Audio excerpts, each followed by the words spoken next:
नियान के कॉलेज छोड़ के जाने से प्रिंसिपल सर भी बेचैन हो पड़े थे, इसीलिए वो जियांग सर से थोड़ा डिस्कस करते हैं कि किस तरह से नियान को फिर से वापस कॉलेज बुलाया जाए, क्योंकि अगर नियान नहीं होगी तो इस कॉलेज का कुछ नहीं हो सकता था। वहाँ येशिंग भी नियान के घर जाने के लिए तैयार हो रहा था। येशिंग से पहले ही जियांग सर नियान के घर चले आते हैं उसे समझाने। जियांग सर को पता था कि नियान इतनी आसानी से तो उनकी बात मान के कॉलेज वापस नहीं जाने वाली, इसलिए प्रिंसिपल सर के कहने पे वो नियान के लिए एक ऑफर लेके आए थे। तो ऑफ़र ये था कि कॉलेज से उसे सिर्फ अपने क्लास की मॉनिटर ही नहीं बल्कि उसे मैकेनिकल क्लास की मॉनिटर भी बनाया जा रहा था, जिससे वो पैसे भी अर्न कर सकती थी। नियान के लिए इस सिचुएशन में ऐसा एक ऑफ़र एक बहुत बड़ी अपॉर्चुनिटी थी। उसके लिए ये ऑफ़र एक सपना जैसा था, तो वो अपने आप को पिंच करके देखती है कि कहीं वो सच में सपना तो नहीं देख रही थी। फिर भी कुछ पर्सनल रीज़न की वजह से वो इस ऑफ़र को एक्सेप्ट करने से मना करती है, पर जियांग सर भी छोड़ने नहीं वाले थे। वो नियान के पीछे पड़ जाते हैं उसे राज़ी करवाने के लिए।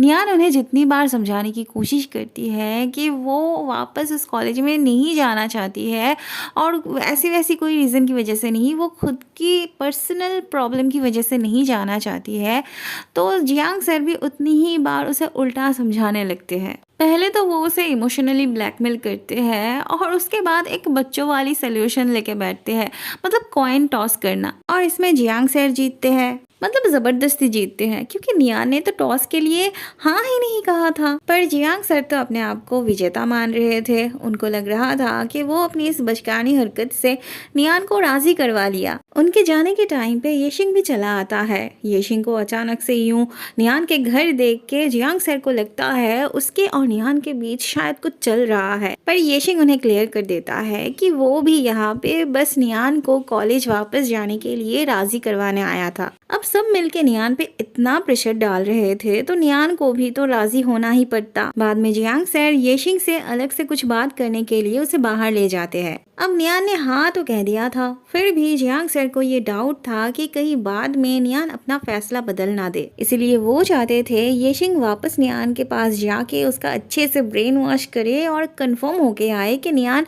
जरूर वापस कॉलेज जाएगी। येशिंग जब तक वापस आता है तब तक नियान के पापा घर आ चुके थे। उनके डिस्कशन के बीच नियान के पापा भी बैठे थे, तो नियान इशारे से अपने पापा को किचन भेज देती है। नियान के पापा को भी लग रहा था शायद उन दोनों के बीच कुछ चल रहा है, इसीलिए वो चुपके से उनकी बातें सुनने लगते हैं। येशिंग नियान से पूछता है उसके साथ कॉलेज में जो दरवाजा लॉक करने वाली बात हुई थी, क्या उसे पता है कि वो हरकत जाओमिंग और उसके दो चेले ने मिलकर किए थे। नियान हाँ कहती है तो येशिंग पूछता है तो फिर उसने ये बात सर से क्यों नहीं कही।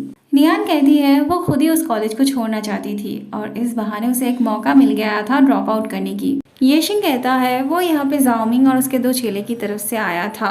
वो लोग अपनी हरकत से इतने ज़्यादा शर्मिंदा थे कि उनकी हिम्मत भी नहीं हो रही है उसके सामने आके उससे माफ़ी मांगने की। उन्हें अपनी गलती का एहसास है। वो लोग चाहते हैं कि वो फिर से कॉलेज जाए। ये सब सुन के नियान के पापा बड़े निश्चिंत होते हैं। वहाँ गुजी अपने पापा से इस बात के लिए झगड़ा करने आया था कि वो क्यों उसके लाइफ को कंट्रोल करना चाहते हैं, तो उसके पापा भी कहते हैं कि वो उनका बेटा है तो उनका हक बनता है उस पर कंट्रोल करना। इसी बात पे दोनों में बहुत ज़्यादा आर्ग्यू होता है और फिर गुजी गुस्सा होकर वहाँ से चला जाता है।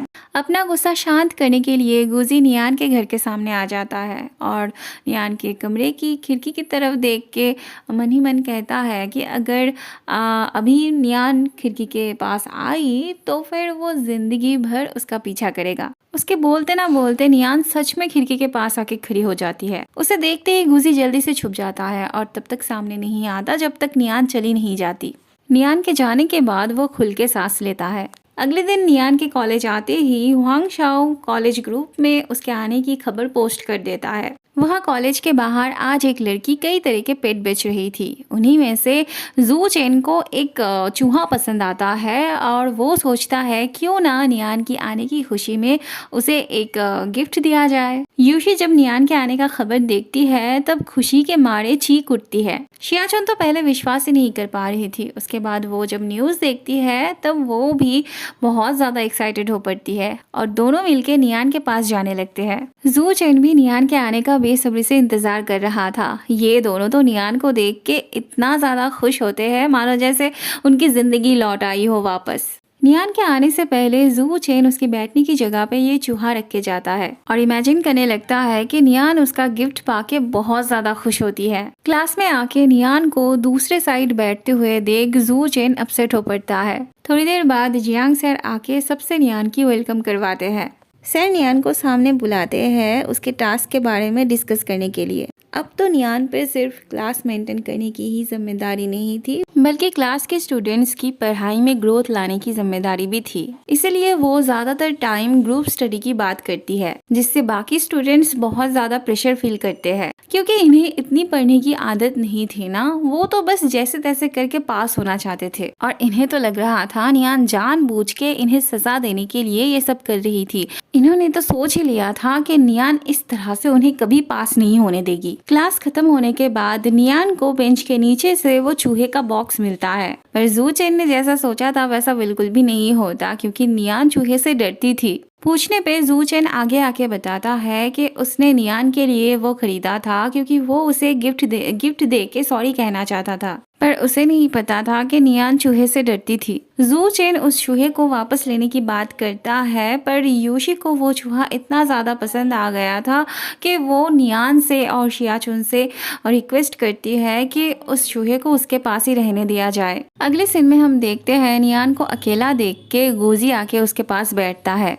उनके बात करते करते हुआंग शाओ चला आता है उनसे कुछ चटपटी न्यूज मिलने की आशा में पर गुजी नहीं चाहता था कि वो उनके बारे में फिर से कुछ उल्टा सीधा स्टोरी लिखे। इसलिए वो नियान को अपने हाथों से खाना खिलाने लगता है और ये देख के हुआंग शाओ बोर होके वहां से चला जाता है। अगले सीन में हम देखते हैं नियान ने अपना ग्रुप स्टडी का काम ऑलरेडी शुरू कर दिया था पर ये तीनों फिर से कुछ खिचड़ी पकाने की सोच रहे थे और इसकी जिम्मेदारी जाओ मिंग जू चेन पर देता है पर जू चेन इतना ज़्यादा घबराया हुआ था कि उससे कुछ होता ही नहीं। वो बस पढ़ाई के बारे में नियान से पूछता है। फिर तो जाओ मिंग को ही कुछ करना था। वो इस बंदे के बारे में कंप्लेंट करता है ताकि नियान आगे आए और वो अपना पैर रख के नियान को गिरा सके। सबको लग रहा था जाओ मिंग कभी सुधरने नहीं वाला। येशिंग को भी अपने आप पे शर्म आ रही थी उस पे भरोसा करके पर बात कुछ और ही थी। उसका कोई इरादा नहीं था नियान को चोट पहुंचाने की। वो तो बस ये चेक कर रहा था कि क्लास में नियान की कोई दुश्मन था या नहीं।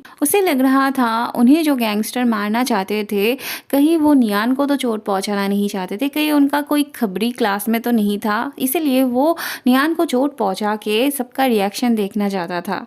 अगले सीन में हम देखते हैं नियान येशिंग से पूछ रही होती है कि वो उसे जानता नहीं है फिर भी वो हर वक्त उसे प्रोटेक्ट क्यों करता रहता है पर येशिंग कहता है वो तो उसे स्कूल के टाइम से जानता था। एक बार क्या हुआ था एग्जाम टाइम पे नियान और येशिंग का सीट एक ही क्लास में पड़ी थी तो तभी से येशिंग की नज़र नियान पे पड़ी थी। उसे वो तब बहुत इनोसेंट और क्यूट लगी थी। बाद में नियान उससे माफ़ी मांगती है उस वक्त उसे नोटिस ना करने के लिए। अगले सीन में हम देखते हैं गेम खेलते वक्त इन दोनों में आर्ग्यू होने लगती है। शियाचुन जाओ मिंग के सीने पे ऐसे हाथ रखती है तो जाओ मिंग भी कैजुअली उसके सीने पे हाथ रखता है और जिससे शियाचुन थोड़ी ऑकवर्ड फील करने लगती है।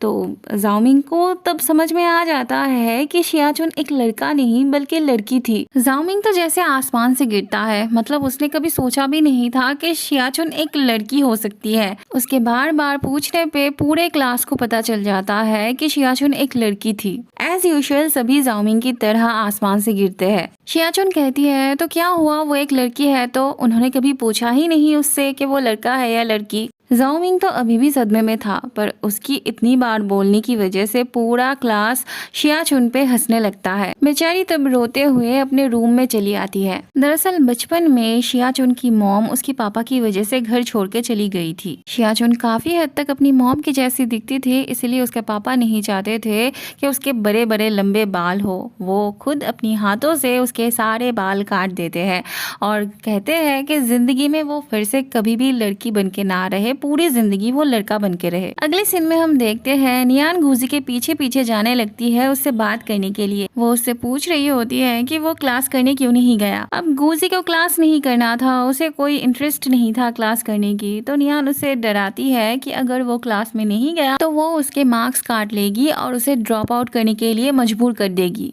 पर गुजी को इससे भी कुछ फर्क नहीं पड़ता था। वो जब जाने लगता है तब नियान उसे रोकने के लिए ऐसे करती है और फिर दोनों ही नीचे पूल में गिर जाते हैं। बाद में गुजी तैर के पार हो जाता है, पर नियान को तैरना नहीं आता था, इसीलिए उसे फिर से नियान को लाने जाना पड़ता है।